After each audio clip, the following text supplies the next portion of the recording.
Hola, ¿cómo están? Este es el segundo video de los sentidos y las características sensoriales y ahora nos vamos a enfocar en gusto, tacto y audición.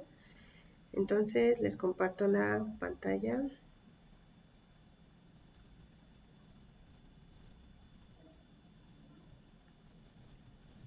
Muy bien. Entonces, seguimos en este tema de los sentidos y las características sensoriales. Anteriormente ya hablamos un poco del sentido de la vista y del sentido del olfato. Ahora nos vamos a centrar en el sentido del gusto, del tacto y de la audición. Muy bien. Entonces, habíamos dicho que el sentido del gusto es un sentido que podemos clasificar como químico, ya que lo que realmente vamos a percibir con la ayuda de este sentido, pues son todos aquellos componentes químicos que se encuentran inmersos en un alimento, ¿sale?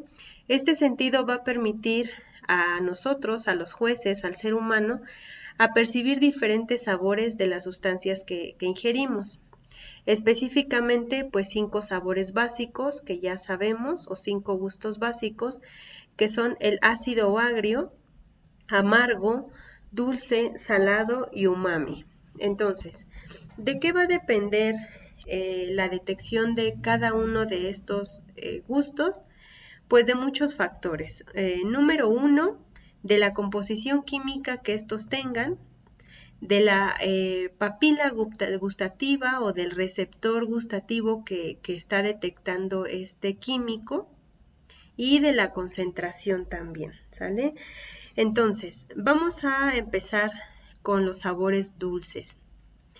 ¿Quiénes son los encargados de detectar los sabores dulces en la lengua, especialmente? Pues las papilas gustativas llamadas fungiformes. Chequen aquí cuál es su estructura. Básicamente son como unas bolitas con unas protuberancias en la parte posterior. Estas van a detectar especialmente todos los sabores dulces. Estas papilas fungiformes se encuentran concentrados mayormente en la punta de la lengua, en esta parte morada que está coloreada, ¿sale? Y ahí es donde se van a detectar todos estos sabores dulces. ¿Cuáles son los compuestos que perciben estas papilas? Pues especialmente azúcares, ¿no? Pueden ser azúcares monosacáridos o disacáridos. Normalmente, pues algunos azúcares que detectamos son los azúcares como la fructosa, que son los azúcares que están inmersos en las frutas, y la sacarosa, que pues es el azúcar de caña, ¿sale? El azúcar de mesa que normalmente conocemos. También son capaces de detectar algunos otros edulcorantes, por ejemplo, el aspartame, el sorbitol, la sacarina y la sucralosa. Por ejemplo, el aspartame pues es el famoso stevia que nosotros conocemos, y están compuestos o químicamente son aminoácidos, realmente no es un azúcar como tal, sino que son aminoácidos que dan esta nota dulce, y es realmente el stevia que nosotros conocemos. El sorbitol es más bien un alcohol que también da notas dulces. La sacarina, que es una amida, y la sucralosa, que es la que normalmente conocemos como esplenda. Bueno, esta sí tiene una estructura más parecida a un azúcar, porque es derivada de un azúcar, ¿vale? Entonces, todos estos compuestos dulces son los que son detectados por las papilas gustativas. Dependen del tipo de azúcar o de edulcorante, la sensación que ésta provoca, ¿ok? Entonces, el receptor o quimioreceptor que las detecta son las papilas fungiformes. El estímulo, pues es el estímulo dulce, ya sea de azúcares o de edulcorantes, ¿sale? Por otro lado, tenemos que la sensación de agrio o ácido, es detectada por otras papilas, que en este caso serían nuestros quimioreceptores llamados filiformes. Como pueden ver, la estructura de estas papilas son diferentes a las fungiformes. Estas papilas tienen como unos cilios o unas pequeñas microvellosidades que detectan la concentración de iones hidronio, ¿sale? ¿En dónde encontramos estos iones hidronios? Bueno, en el ácido cítrico, que es lo más común, ¿sale? En el limón, pero también en el vinagre. Entonces, todos estos compuestos, como son ácido cítrico, limón y vinagre, van a causar la sensación de ácido y agrio. Y normalmente van a ser detectadas en las partes laterales de la lengua. Cuando ustedes comen un limón o o prueban el jugo de limón, la sensación nos queda en los laterales de la lengua, que hasta hace que nos provoque como hacernos chiquitos, ¿no? Eso es porque esa sensación que se siente en los laterales de la lengua se debe a la interacción que existe entre los iones hidronio y las papilas filiformes. Normalmente, como les comento, se encuentran en los laterales de la lengua, ¿sale? Ellos son los responsables de esa sensación ácido y agrio. Muy bien, por otro lado tenemos los sabores amargos o los gustos amargos. Estos son detectadas por unas papilas que se llaman caliciformes o circunvaladas. Como pueden observar aquí por su nombre, son papilas en forma de círculo, ¿sale? Y estas son las responsables de detectar ciertos compuestos que dan notas amargas. Por ejemplo, la quinina, ¿sale? La quinina es un compuesto de una planta y lo utilizan para desarrollar o para hacer el agua quina. No sé si alguna vez han probado el agua quina, que es un agua muy amarga. Su compuesto que hace que tenga ese sabor es la quinina, y esta quinina pues da notas o sabores amargos. La cafeína, aunque el café es un producto que nos gusta mucho, esa sensación amarga se debe precisamente a este compuesto, a la cafeína. La cafeína normalmente es percibida como un sabor amargo al final del consumo y queda en como una sensación residual, ¿no? Esa sensación que nos queda en la parte posterior de la lengua. Y es una sensación que finalmente tiene estas notas amargas, ¿no? También algunos péptidos y aminoácidos provocan esta sensación. Como una sensación amarga y es percibida normalmente en la parte central de la lengua, en la parte central más bien posterior, casi en la garganta de la lengua. Entonces, aquí es donde se concentra la mayor cantidad de papilas calciformes o circunvaladas, y son estas que detectan la sensación amargo. Por eso cuando nosotros tomamos café y nos hemos terminado el café, nos queda esta sensación amarga atrás de la lengua. ¿Por qué? Porque aquí se encuentran concentradas todas las papilas que detectan estos compuestos amargos, ¿vale? Por otro lado, tenemos el sabor salado. El sabor salado es detectado por unas papilas que se llaman foliadas. Tienen esta forma como de llamita y detectan principalmente enlaces iónicos, como es el caso del cloruro de sodio. Este es el compuesto que se identifica o que identificamos más como sal. Sin embargo, pueden ser otros tipos de sales las que puedan ser determinadas o que se puedan identificar, pero bueno, normalmente es el compuesto que determinamos y ya tenemos bien identificado, es el cloruro de sodio o la sal de mesa, ¿sale? Estos sabores o este sabor salado se perciben normalmente en la parte lateral de la lengua, pero más acercada a la punta, en los laterales, en esta parte sombreada de color azul. Y finalmente tenemos el sabor umami. Como les comentaba en las presentaciones anteriores, la palabra umami significa rico, ¿sale? En japonés. Este compuesto está integrado, o este sabor está integrado por el glutamato monosódico, es decir, que el umami, ¿sí? su compuesto que le da el sabor es el glutamato monosódico. Este compuesto normalmente lo podemos identificar en varios productos, ¿sale? Por ejemplo, en el jitomate, en los espárragos, en la carne.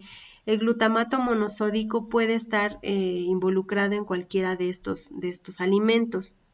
Entonces, también, bueno, los 5 nucleótidos, que son más bien cadenas de aminoácidos, también pueden provocar esta sensación de como muy parecida del umami.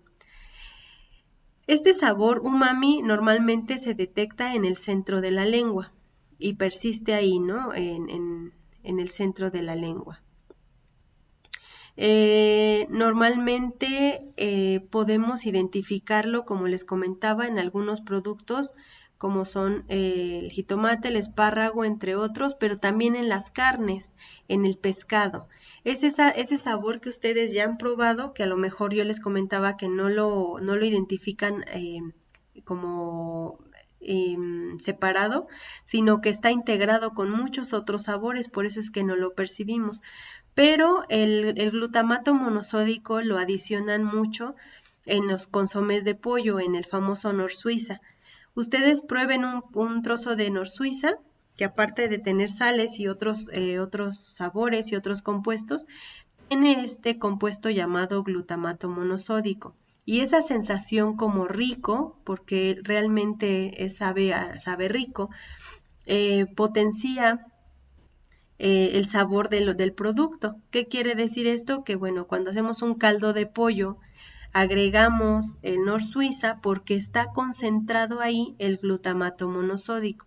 ¿Qué es lo que realmente le hace a los alimentos? Potenciar sus sabores, ¿sale? Incrementar el sabor, en este caso del pollo, de la carne, etc. Y este sabor umami está detectado más bien por el famoso centro lingual. Aquí no hay como tal una papila gustativa encargada, sino que es un conjunto de varias, ¿no? Es el centro de la lengua en donde se encuentra concentrado esta percepción de este sabor y se encargan varias, o es un conjunto de varias papilas gustativas, no precisamente de una, ¿sale? Entonces, los 5 sabores básicos, que son sabores amargo, ácido agrio, dulce, salado y umami, ¿sale? Están concentrados o los identificamos en toda la lengua, específicamente en ciertas zonas en donde se encuentran concentradas las papilas gustativas que son muy específicas de cada uno de los sabores. Ahora, ¿cómo funciona el sentido del gusto? Nosotros tenemos papilas gustativas, como ya habíamos platicado, no todas son iguales, realmente son diferentes cada una de ellas. Y bueno, la lengua está conformada por papilas específicas que detectan sabor, así como mencionamos anteriormente que el sistema olfativo tiene neuronas que detectan moléculas específicas de olor. La lengua identifica por medio de sus papilas gustativas compuestos específicos del sabor. Eso quiere decir que para cada papila hay un compuesto específico, no todos detectan el mismo. Cuando el alimento es disuelto por medio de la saliva, se van a desprender diferentes compuestos químicos y estos van a ser captados por las papilas gustativas, específicamente por los botones gustativos, ¿sale? Entonces, estos botones gustativos realmente lo que nos van a permitir es el paso de los químicos hacia el interior de la célula. Entonces, aquí tenemos, por ejemplo, una papila filiforme y en cada una de las partes o en cada, no exactamente en toda la papila, se encuentran estos botones gustativos. Por ejemplo, aquí hay un botón gustativo. Y en estos botones gustativos, que aquí lo estamos como que amplificando, se va a llevar a cabo todo este intercambio de información, ¿sale? Posteriormente, los nervios de las papilas, como les mencionaba, van a llevar esta información por medio de las fibras nerviosas hasta el cerebro. Ahora, ¿cómo ocurre este cambio o cómo ocurre esta transducción de información por medio de las papilas gustativas y el cerebro? Lo vamos a ver aquí. Como les comentaba, cada uno de los gustos, salado, ácido, amargo, umami y salado, es detectado específicamente por un tipo de papila gustativa, ¿sale? Entonces, cada uno de estas papilas gustativas les vamos a llamar receptores sensitivos, ¿sale? Entonces, ya sabemos que nuestro receptor sensitivo son unas papilas gustativas que tienen formas diferentes y detectan diferentes compuestos. La forma en que operan estos receptores sensitivos son diferentes dependiendo del compuesto. Por ejemplo, los receptores sensitivos o las papilas gustativas para detectar el salado y el ácido trabajan de forma muy parecida porque trabajan con, en este caso, cationes, ¿se acuerdan? El salado, que detecta normalmente el cloruro de sodio, va a utilizar el sodio para poder activar su sistema. En el caso del ácido, recordemos que este se activa con hidronios y va a requerir forzosamente que entren grupos hidronios para que exista esa transmisión de impulsos eléctricos, ¿sale? Entonces, el sistema de los receptores sensitivos para salado y ácido operan de forma muy parecida. Más o menos les voy a explicar el del sodio, ¿sí? Y es muy parecido al del hidrógeno. Entonces, bueno, estos canales, como dijimos, son de tipo iónico porque son iones los que realmente están entrando a la célula. Aquí ocurre un proceso muy parecido al que vimos anteriormente para el del olfato. Entran específicamente ciertos compuestos, en este caso del cloruro de sodio, el sodio es el que entra por la célula. Hay canales específicos para que entren estos iones y entran finalmente a la célula. Realmente cuando están aquí en la célula, recordemos que la célula tiene una carga netamente negativa y normalmente el gradiente de concentración y la carga iónica de afuera normalmente es positiva. Entonces, al momento de que entran estos iones positivos a la célula, ¿sí? La producción o el incremento de estos iones hacen que se abran otros canales de las células. Aquí, por ejemplo, vemos que la activación o el incremento de la concentración de cargas positivas dentro del interior de la célula va a forzar a que se abran otros canales de la célula y deje entrar iones de calcio. Cuando hay iones de calcio en la célula, inducen a que se provoquen la activación de ciertas vacuolas que contienen iones de calcio, ¿sale? Y estos iones de calcio van a provocar que se formen micelas de calcio y ocurra la famosa exocitosis, ¿sale? Que éstas salgan fuera de la célula. ¿Qué es lo que van a llevar estas vacuolas? Van a provocar o van a liberar las vacuolas con el neurotransmisor que se produjo, que en este caso es la serotonina. Al momento de que la serotonina se libera, el cerebro recibe esa información de que se ha liberado el neurotransmisor y provoca o manda una señal, ¿sale? En el caso del ácido ocurre muy parecido, tienen también canales iónicos porque aquí, bueno, lo que está entrando es un hidronio Y ocurre al interior también de la célula. Al momento de que entra a la célula, estas cargas positivas provocan una despolarización, igual que en el caso del salado. Y esta despolarización provoca que se abran ciertos canales de otros iones, como es el caso del calcio. Al haber una mayor concentración de iones calcio, ocurre la misma o el mismo procedimiento. Se forman vacuolas con el neurotransmisor y ocurre la exocitación donde se liberan las vacuolas con el neurotransmisor liberado, que en este caso también va a ser la serotonina.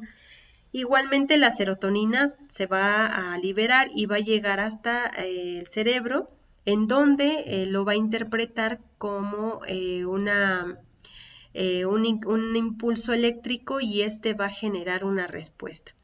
Entonces, bueno, lo que nos tenemos que aprender de aquí solamente es que para el gusto salado y ácido ocupamos que haya ciertos iones, ¿sí? En este caso el cloruro de sodio. El sodio es el que va a entrar a la célula y va a provocar la liberación de ciertos neurotransmisores, y en el caso del ácido ocurre muy parecido. Entran los hidronios, despolarizan a la célula y provocan que se eliminen o que se salgan de la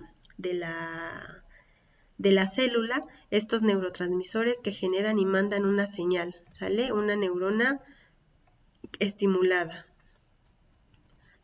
En el caso del gusto dulce, amargo y umami, ocurre algo diferente. Aquí no necesitamos esencialmente tener un ion. En este caso, lo que vamos a detectar son diferentes compuestos, ¿no? Por ejemplo, aquí tendríamos para el sabor dulce o la sensación dulce o el gusto dulce, necesariamente que tener azúcar, ¿no? Azúcar de caña o azúcar o fructosa, o algún edulcorante que estimule este sistema. Para la sensación amargo tendríamos que tener igual algún compuesto amargo como la quinina, la cafeína, y estos van a ser los que activen este sistema, ¿sale? En el caso de umami, pues sería el glutamato monosódico y algunos otros aminoácidos. Ante la presencia de cualquiera de estos compuestos, ¿sí?, este sistema se activa. Por lo tanto, aquí no vamos a utilizar, o más bien no vamos a necesitar los iones para nada para que estos sistemas se activen, sino que va a pasar algo muy parecido con la forma en que operaba el sistema del olfato, ¿sale? Estos receptores sensitivos son del tipo GPCR, que quiere decir receptores acoplados con proteína G. ¿Se acuerdan que en el sistema olfativo, al momento de entrar el químico, se activaba una proteína que se llamaba proteína G, que era muy específica de cada uno de los compuestos que entraba? Estos receptores, en este caso este es el receptor, ¿sale?, sensitivo, no es de tipo iónico como en el caso del sabor ácido y el sabor salado. En este caso, para percibir estos compuestos, el receptor sensitivo tiene que estar ligado a una proteína G. Entonces, ¿cuál es el proceso? Muy parecido al del sistema olfativo. Aquí en este caso, digamos, vamos a poner el ejemplo de la quinina. Entra por unos canales que son específicos de quinina, entra y se unen a una proteína G. Esta proteína G se activa, y igualmente que pasa en el sistema olfativo, activa el trabajo de un segundo mensajero, y este segundo mensajero abre canales para que se produzcan o para que se concentren ciertos iones dentro de la célula. En este caso, aquí todo pasa a nivel intracelular.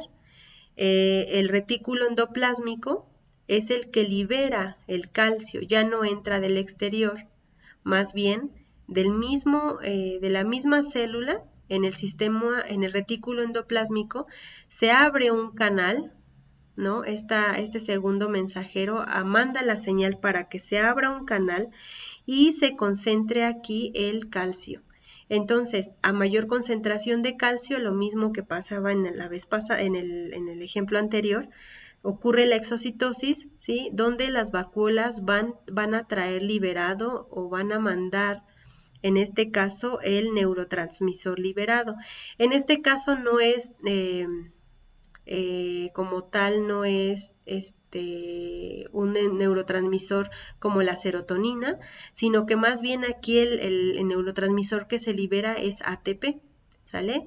Entonces, el sistema es muy parecido para el azúcar, para la quinina, perdón, para los compuestos amargos y el umami. Es el mismo sistema que se utiliza. El fundamento es exactamente el mismo. Aquí la diferencia entre esta fisiología del gusto dulce, amargo y umami al salado y ácido, ¿sale? Es que acá utilizamos iones para que esto se active, ¿sale? Y los neurotransmisores que se liberan son serotonina en los dos casos.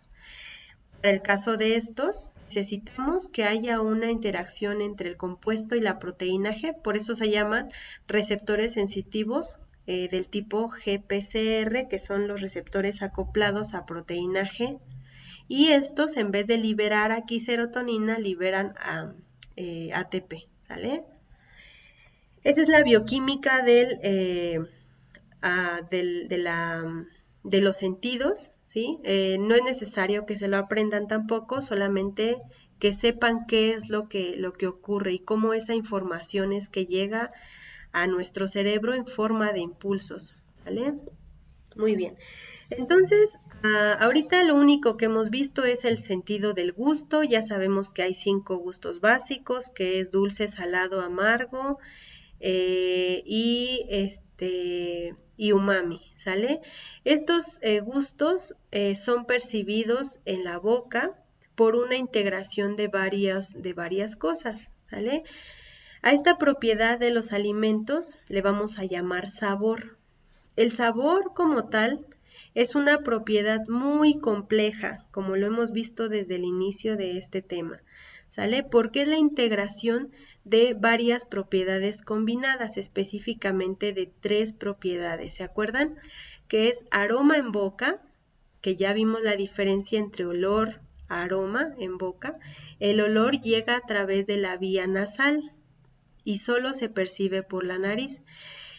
Para que sea aroma en boca, el producto tiene que estar como tal en la boca y es detectado por la vía retronasal, o sea que necesitamos que haya aire por medio de la nariz o por medio del conducto olfativo y de la boca, esa es la vía retronasal, ¿sale? Acuérdense, y si tienen duda con lo que es aroma en boca, váyanse al inicio de este tema que vimos, para que puedan diferenciar qué es olor y qué es aroma. Se encuentra en el capítulo o en el video anterior, ¿sale?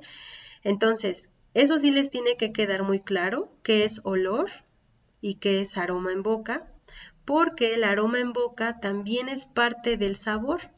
Entonces, como quedamos, el sabor integra 3 propiedades. Una que es sabor en boca, el gusto, que habla de los gustos básicos, dulce, salado, amargo, ácido y umami, y las sensaciones trigeminales. Ahorita vamos a hablar de las sensaciones trigeminales, pero tienen que saber que estas 3 conforman el sabor.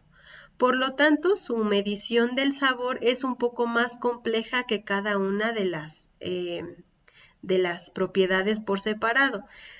Si nos piden que nos concentremos en los sabores o en los gustos básicos, va a ser mucho más fácil que si nos dicen concéntrense en el sabor, ¿sale? Entonces, la integración de estas 3 propiedades suele ser más complicada de estudiar que una por separado, ¿sale? Entonces, sabor es la propiedad que combina 3 propiedades: aroma en boca, gusto y sensaciones trigeminales, ¿sale?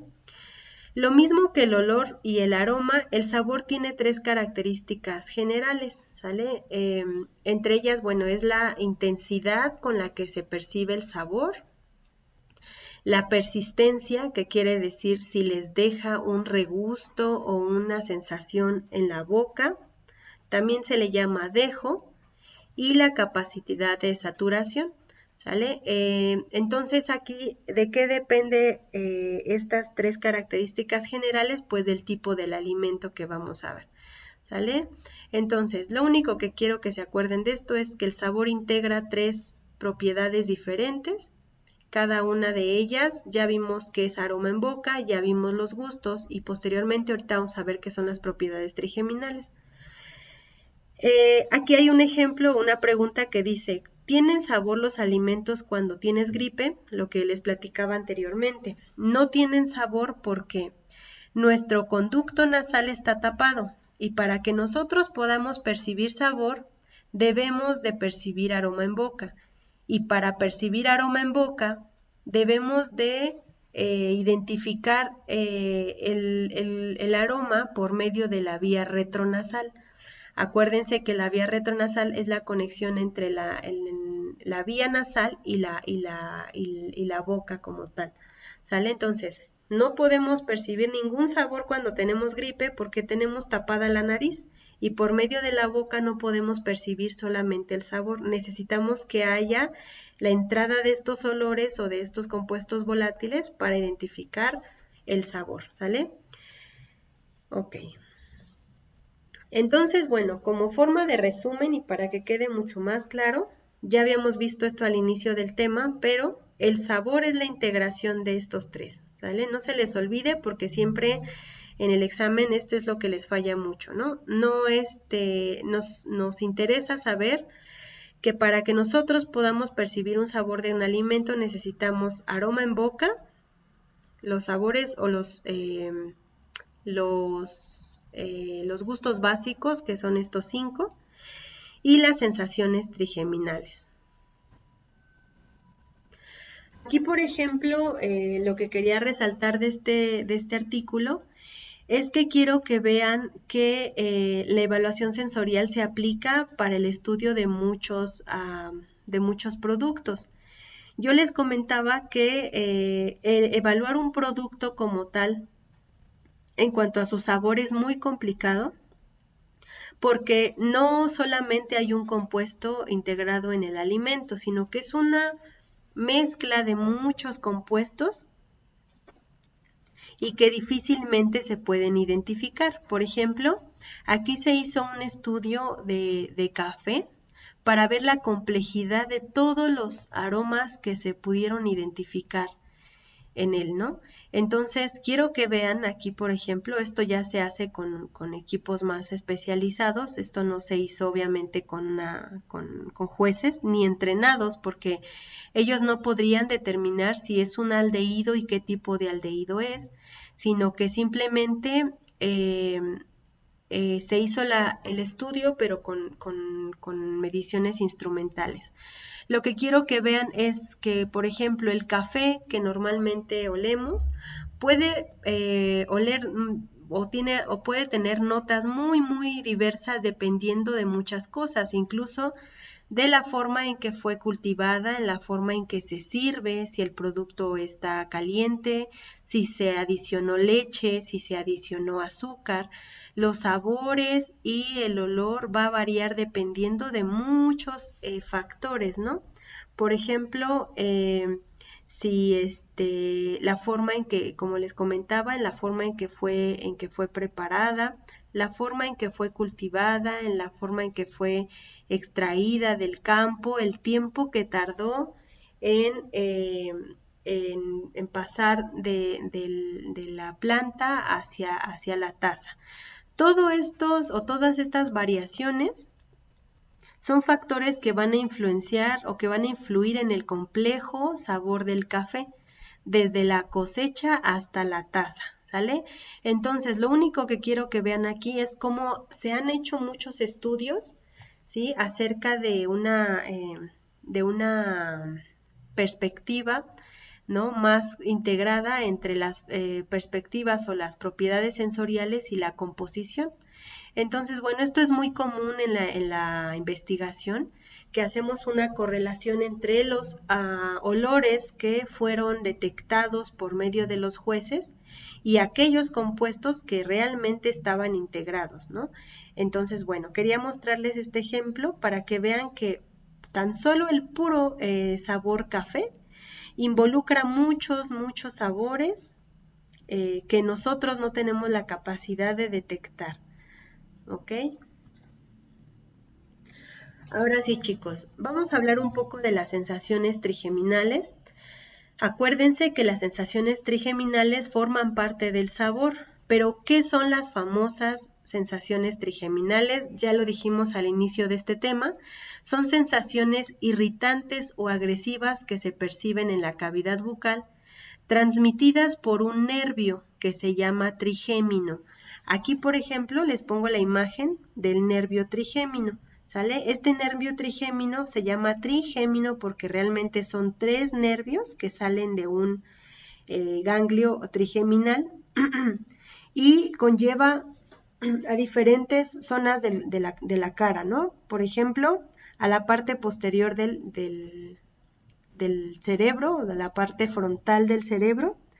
Conecta también con la parte central, que se llama división maxilar, y también con la división mandibular. Entonces, estos 3 nervios forman parte del nervio trigémino y nos van a ayudar a determinar diferentes estímulos químicos en la boca, en la nariz o en la garganta, y van a producir unos efectos físicos. También acuérdense que hay receptores en la piel de estas sensaciones trigeminales, lo vimos al inicio del tema, pero también se concentra en las mucosas, en la saliva, en la nariz y incluso en los ojos, ¿sale? Entonces, ¿cuáles son aquellos o aquellas sensaciones que percibimos como trigeminales? Bueno, son todas esas características que hemos estudiado o que hemos identificado muy bien en los alimentos. Por ejemplo, el picor, ¿no? El picor o caliente o el picor caliente lo identificamos en el chile, ¿no? Porque por medio, bueno, aquí el causante de esta sensación es un compuesto llamado capsaicina. ¿Se acuerdan? La capsaicina del chile es el compuesto que va a provocar esta sensación de picor o caliente en la lengua. También por otro lado podemos sentir un picor frío, no precisamente caliente como el del chile, sino frío. En este caso los compuestos o los productos que lo estimulan es el mentol, por ejemplo, y el alcanfor. Cuando nosotros nos lavamos los dientes, con pasta normal de dientes, podemos percibir esa menta y nos provoca una sensación de frío. ¿Qué pasa cuando la concentración de estas es más elevada? Pues nos provoca un picor, ¿sale? Como que nos llega incluso hasta lastimar. Es el caso de los enjuagues bucales que tienen mentol y que la concentración está más elevada y nos lastiman de alguna forma percibiendo este frío, pero también un picor en la lengua. Por otro lado tenemos la sensación astringente. Esta sensación astringente la podemos encontrar en diferentes productos. Por ejemplo, en enjuagues bucales, si han sentido esa sensación que una vez que se enjuagan la boca y tiran el producto, sienten una sequedad en la boca. Esta sensación se llama astringente, realmente lastima un poco a las papilas gustativas provocando esta sensación de sequedad en boca. Otro de los compuestos o de los productos que también provoca esta sensación astringente es la fruta verde. No sé si ustedes alguna vez han mordido un fruto que sea muy verde, por ejemplo, vamos a pensar en un mango que todavía no está maduro. Esa fruta verde o ese mango verde provoca esta sensación astringente también. Igualmente, por ejemplo, si han comido granada y les ha tocado comerse esta parte interna blanca del producto, es muy amarga.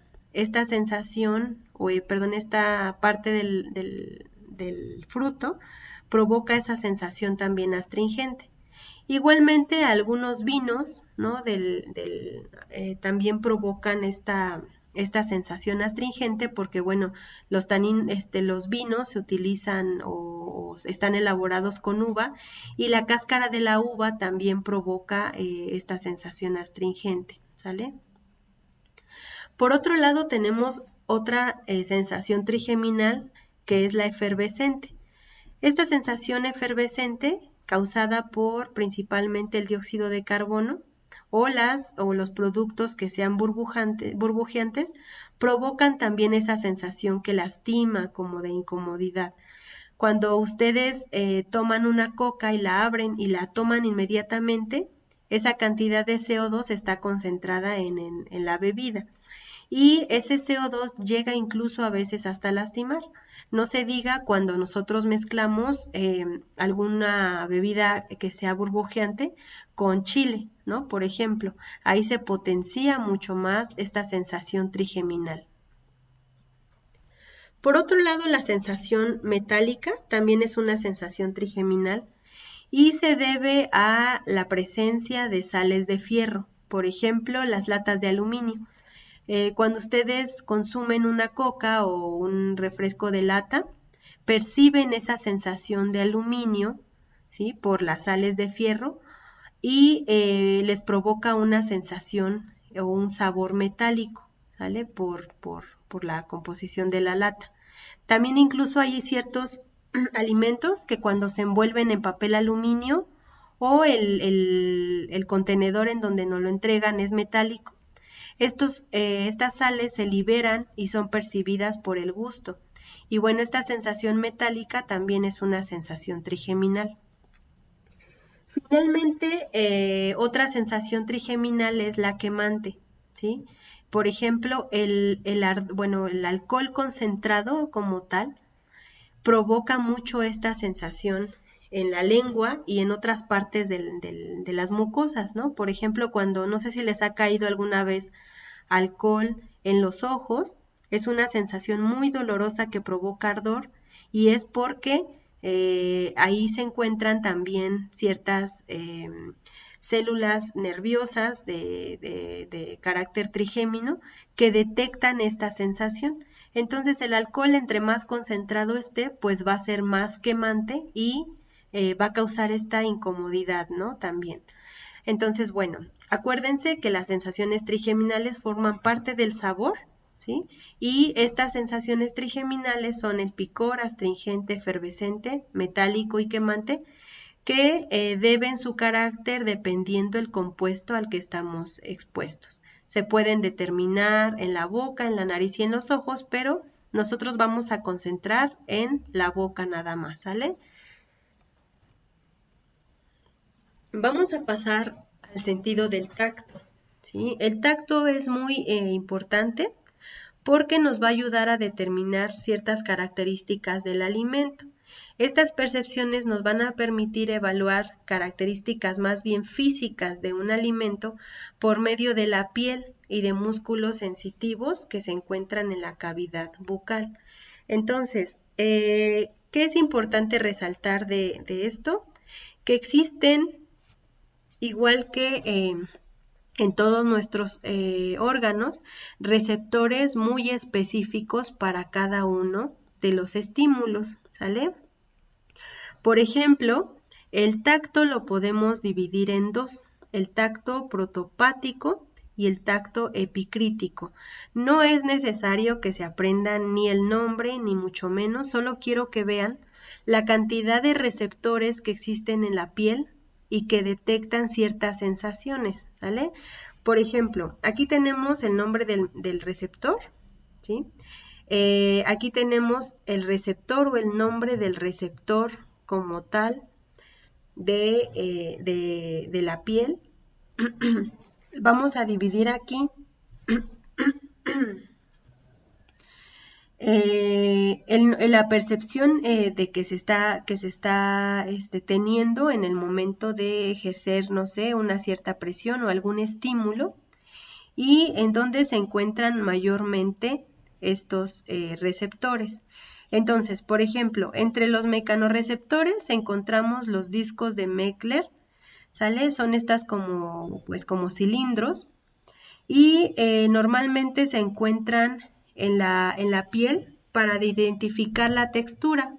Estos discos de Mechler nos van a ayudar a decir si el producto es duro o es blando, y se encuentran mayormente concentrada en los dedos, ¿sale? Por otro lado tenemos los nociceptores, que normalmente son terminaciones nerviosas libres que se encuentran en la piel. Tenemos que estos receptores detectan dolor y cosquillas, y los tenemos en toda la piel, ¿sale? Por otro lado tenemos los termorreceptores. Yo les había comentado que no solo existen en el interior de la boca, sino que también están en todo el cuerpo. Por ejemplo, aquí tenemos el famoso corpúsculo de Ruffini, y bueno, estos van a detectar estímulos de calor en las manos, en las palmas, es donde están más concentradas, en los pies, en las plantas, y en los dedos, en las yemas principalmente. Otros termorreceptores también son los corpúsculos de Krause, y estos van a detectar el estímulo frío, ¿sale? Normalmente lo tenemos más desarrollado, o tenemos más termorreceptores de este tipo en la mucosa bucal, en la mucosa de la lengua y en las conjuntivas del ojo. Por eso cuando llegamos a un lugar frío y detectamos un cambio extremo de temperatura, percibimos inmediatamente esta sensación en la boca, en la nariz y en los ojos, ¿vale? Por otro lado tenemos otros mecanorreceptores, es el caso del corpúsculo de Bader-Pasini. Aquí, por ejemplo, el estímulo que se va a detectar es la presión, el peso, vibraciones. También se pueden determinar consistencias como es duro y blando. ¿En dónde tenemos estos mecanorreceptores? En los dedos de las manos, de los pies y en áreas cercanas a las articulaciones, ¿sale? Son como las más sensibles que tenemos. Y también de este tipo de mecanorreceptores tenemos a los de Meissner, que lo vimos en el inicio del tema, en la introducción, y estos son aquellos mecanorreceptores que nos van a ayudar a determinar forma, tamaño y a discriminar objetos, ¿sale? Normalmente los encontramos en las plantas de los pies, en las palmas de las manos, en las yemas y también en los labios. Entonces, de esto solo quiero que se acuerden que los mecanorreceptores son muy específicos dependiendo el estímulo que estamos percibiendo, y que se encuentran a lo largo de toda la piel, ¿sale? Muy bien, ahora, ¿cómo vamos a interpretar estas sensaciones o estos estímulos? ¿Y cómo es que va a llegar a hasta nuestro cerebro? ¿Cómo va a traducir esta información? Entonces, los receptores táctiles que se encuentran en la piel son estimulados por la presión sobre la piel, ¿sale? O acuérdense que puede ser cualquiera de estos estímulos. Y las terminaciones nerviosas se van a estirar, y esto va a originar un cambio iónico también en su membrana. Y van a generar igual potenciales de acción que llegan hasta el cerebro. Entonces, aquí por ejemplo les puse que esto es la piel, ¿no? Aquí en rojo sería la parte más superior, que sería la capa externa donde se encuentra la queratina de la piel. Tenemos la dermis, que es la parte un poco más hacia adentro, que es donde se encuentran todos los vasos sanguíneos. Aquí tenemos células, nervios, glándulas sebáceas, o sea, de grasa, y receptores táctiles. Aquí en esta parte, abajo de la capa externa, se encuentran todos nuestros receptores, ya sean mecanorreceptores, termorreceptores, etcétera. Estos son los que van a detectar la señal de que hay una presión, una punción, algún efecto que provoca un cambio un cambio, bueno, aquí es ya a nivel iónico, ¿sale? Pero que va a mandarse por medio de una señal al cerebro, ¿sale? Entonces, imagínense que aquí alguien nos golpea, alguno de estos mecanorreceptores detecta la señal, por medio de canales nerviosos, esta información viaja hasta la parte del lóbulo parental. ¿Se acuerdan que en la imagen del cerebro vimos que hay una zona que se activa cuando tenemos presencia de alguna presión o de algún cambio de presión? Y aquí en esta zona central del cerebro es donde se va a concentrar esta información, ¿sale? Entonces, aquí en la parte a nivel membrana va a haber un cambio o se va a generar un cambio de potenciales de acción y esto es lo que va a llevar a que se lleve un impulso eléctrico y sea interpretado como una sensación. Entonces, bueno, esta es la forma más general de identificar o de aprender cómo es que funciona nuestro tacto. Tenemos neuronas receptores muy específicos de cada uno de los estímulos y bueno, estas señales son detectadas a nivel de la piel y llevadas por medio de estos receptores hasta a nuestro cerebro, ¿sale? Y se van a identificar principalmente en la zona central. ¿Cuáles son los atributos de textura de los alimentos que percibimos por medio de la piel principalmente? Estos los podemos dividir en tres, ¿sale? Por un lado tenemos los atributos mecánicos, que son aquellas reacciones que tenemos ante el alimento después de hacer un esfuerzo. Es una presión ejercida por los dientes, la lengua y el paladar lo que proporciona o lo que provoca una deformación del alimento, ¿sale?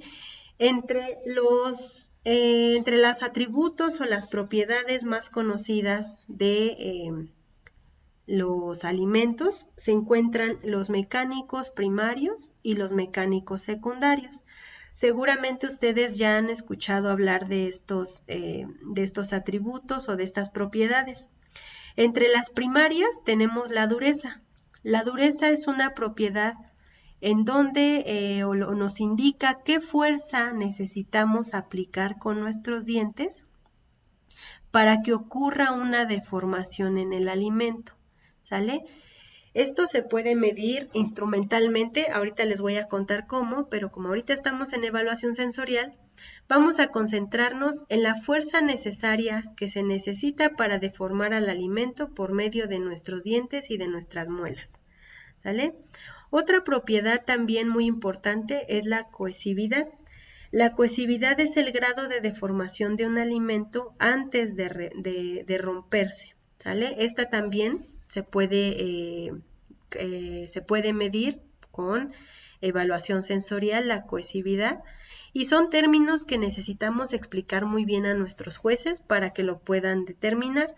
Nosotros no vamos a poder hacerlo en este curso, pero en un momento dado que ustedes tuvieran que realizar un entrenamiento de un panel sensorial, tendrían que ver primero sus objetivos para ver si realmente les va a servir esto, pero identificar cada uno de estos atributos y explicarlos de forma muy explícita para que ellos los puedan entender. La elasticidad es otra propiedad que se mide en alimentos y esta es la recuperación de la forma de un alimento tras aplicar fuerza. Un ejemplo de elasticidad son los calamares. ¿Alguna vez han comido calamares?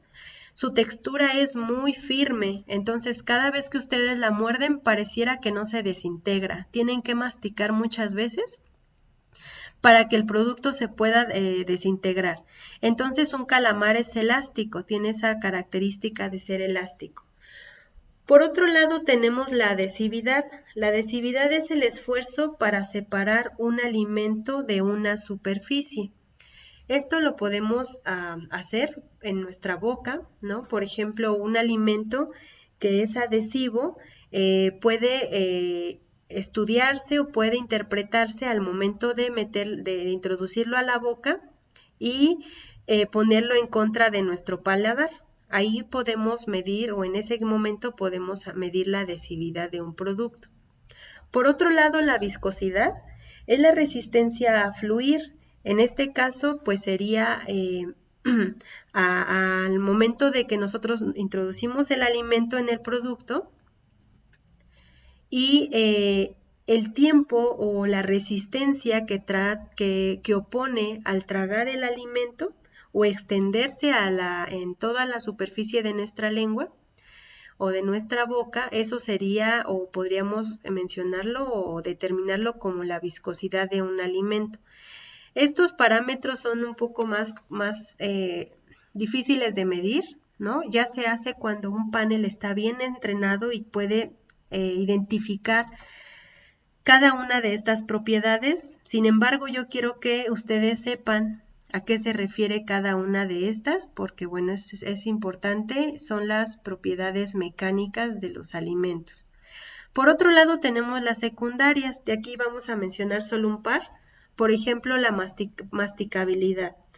La masticabilidad en la evaluación sensorial la podemos determinar como el tiempo necesario hasta la deglución, ¿sale? ¿Cuánto tiempo tardamos en masticar con dientes y muelas el alimento para que pueda ser deglutido?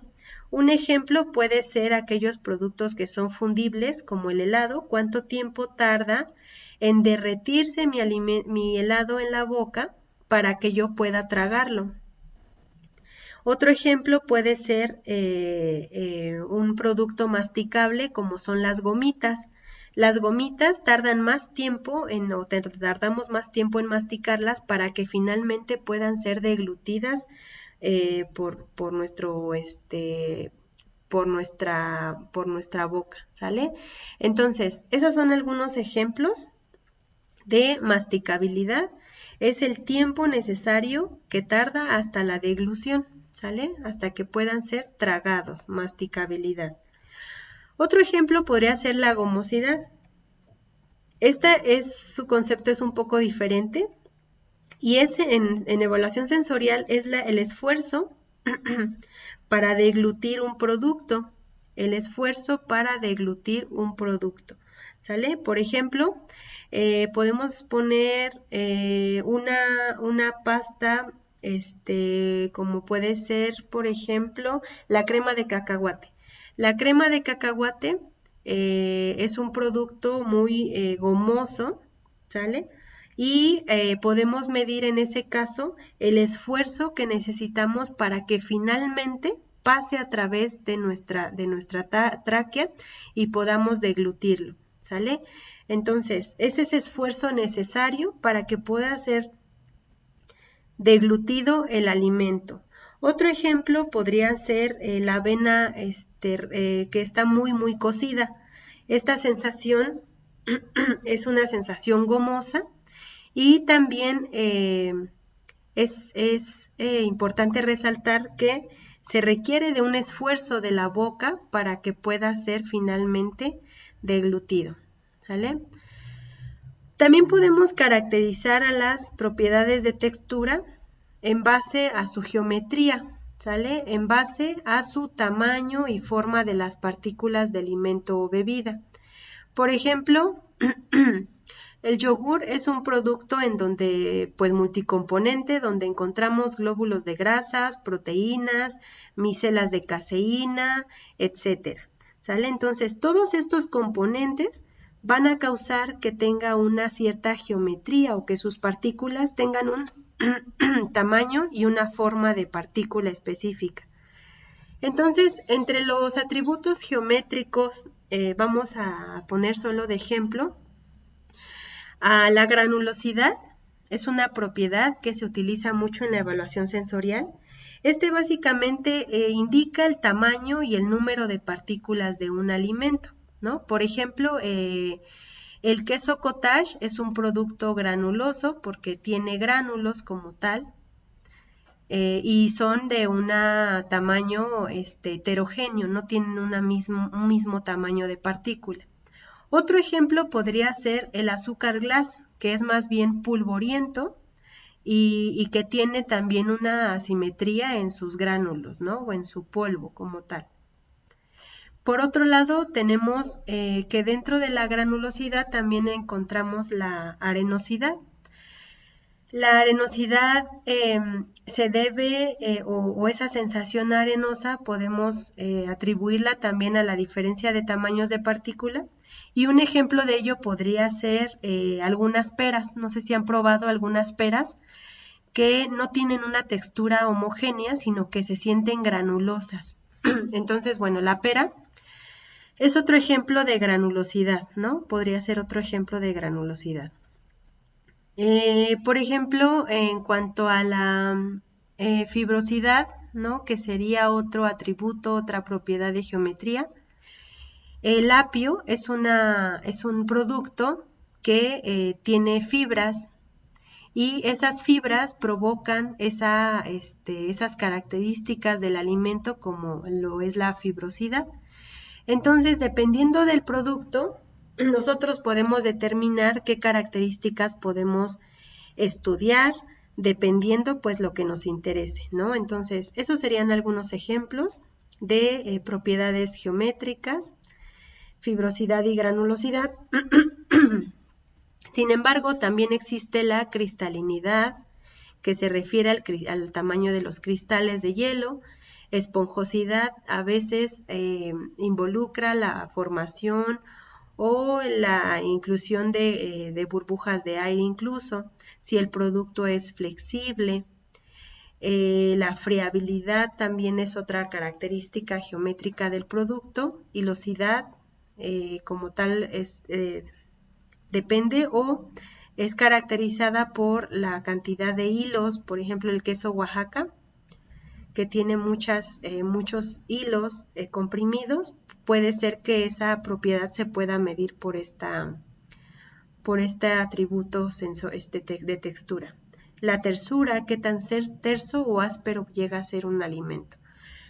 Entonces todos estos atributos son atributos geométricos de textura y se pueden medir a nivel sensorial también, ¿sale? Por otro lado tenemos aquellos atributos de composición. Estos atributos de composición tienen que ver más con la presencia aparente de un compuesto inmerso en el producto. Son características relativas a la absorción o liberación de humedad y de lípidos principalmente, ¿sale? Por ejemplo, la humedad es una propiedad de textura, de composición, y es la percepción de líquido o liberación o ya sea liberado o absorbido por un alimento. Lo podemos medir fácilmente en el laboratorio con nuestros jueces sensoriales. La humedad es una propiedad muy, muy común en alimentos. Casi siempre la podemos identificar, ¿sale? Otro ejemplo sería la grasosidad. Este depende principalmente de la percepción de la grasa, que también pueda ser liberada por un alimento. La sebosidad, aceitosidad, resequedad, harinosidad, la suculencia y la terrosidad van a depender de la composición y de qué compuestos están interactuando en el alimento. ¿Sale? Entonces, de aquí lo importante es que sepan que los atributos de textura los medimos o los podemos identificar como mecánicos, primarios y secundarios, geométricos y de composición. ¿Sale? Aquí, por ejemplo, les puse una reseña aquí que dice que complementa la evaluación sensorial de la textura por los sonidos que detecta cuando se realiza la evaluación de textura de los alimentos en boca, ¿vale? Entonces, todas estas propiedades se pueden evaluar a nivel sensorial, sin embargo, es importante que utilicemos instrumentos que nos ayuden a corroborar que nuestra medición es asertiva, ya que, como saben, pues somos humanos y hay muchos factores que a veces no nos permiten hacer una evaluación del todo certera. Entonces, de ahí la importancia de siempre apoyarnos en instrumentos que nos refuercen estos datos, ¿sale? Finalmente, vamos a hablar un poco acerca de la audición. El sentido de la audición nos permite detectar sonidos y junto con el tacto nos va a ayudar a diferenciar ciertas características de un alimento. Es muy importante que algunos alimentos tengan sonido o provoquen sonido al momento de probarlos o de comerlos, porque esto nos va a dar una sensación y nos va a garantizar la calidad de un producto. Cuando ustedes comen un producto seco, como son estos frutos secos, es una garantía de calidad que estos productos provoquen un sonido. Al igual cuando ustedes abren una lata, esa lata, aparte de causarles una sensación, les da una garantía de que el producto viene perfectamente sellado y que no hay ningún producto de inocuidad, ¿sale? Perdón, ningún riesgo de inocuidad. Que las papas truenen al momento de introducirlas a nuestra boca hablan también de una calidad y posterior a esto podemos aceptar o rechazar el producto, ¿sale? ¿Cómo funciona el sentido de la audición? El primer paso, pues obviamente es morder el producto. Al momento de morder el producto, en este caso es una manzana, el oído más externo, que es esta parte, va a recibir esas ondas sonoras y las va a transportar a través de un canal. ¿Cuál canal? Este que está aquí, el canal auditivo. Estas se encuentran con el tímpano antes de pasar por el oído interno. Esta parte es el tímpano y realmente lo que va a hacer es que esta vibración va a chocar con el tímpano y posteriormente va a pasar al oído más interno. Este también se le llama oído medio, que son tres huesecillos que van a amplificar aún más estas ondas sonoras y van a hacer que pasen más al interior del oído. En el oído interno, que es esta parte de aquí, van a entrar en contacto con los fluidos de la caracola. La caracola, como lo pueden ver aquí, parece un caracol de verdad y tiene y liberan ciertos fluidos. El movimiento de estos fluidos van a estimular a unas pequeñas células nerviosas que van a convertir estas ondas sonoras otra vez en impulsos eléctricos. Y estos impulsos eléctricos los van a llevar hasta el nervio auditivo o van a pasar por este nervio auditivo que van a transmitir todos los impulsos eléctricos al cerebro donde van a ser interpretados como sonido. Entonces, bueno, esta es la forma más general de explicar cómo funciona la audición. Es un sistema un poco más sencillo que los otros, es un sistema que es causado por un fenómeno, en este caso físico, o un estímulo físico, que son las ondas de sonido. Y bueno, estas ondas de sonido van a viajar en forma de ondas sonoras y van a ser transformadas en forma de vibración, y esta vibración se cambia o va a ser interpretada como impulsos eléctricos, ¿sale? Entonces, la calidad del producto también va a depender de los ruidos o de los sonidos que estos desprendan al momento de consumirlos. De ahí la importancia también de este sistema. Entonces, bueno, chicos, esto es todo en cuanto a los sentidos. Sé que es un poco pesado porque, bueno, ya hablamos un poco a nivel más de fisiología del sentido del sistema, de los sistemas sensoriales y puede ser un poco desgastante, pero lo bueno de todo esto es que no nos tenemos que aprender como tal todo lo que pasa a nivel fisiológico, pero sí es importante que lo sepan, ¿sale?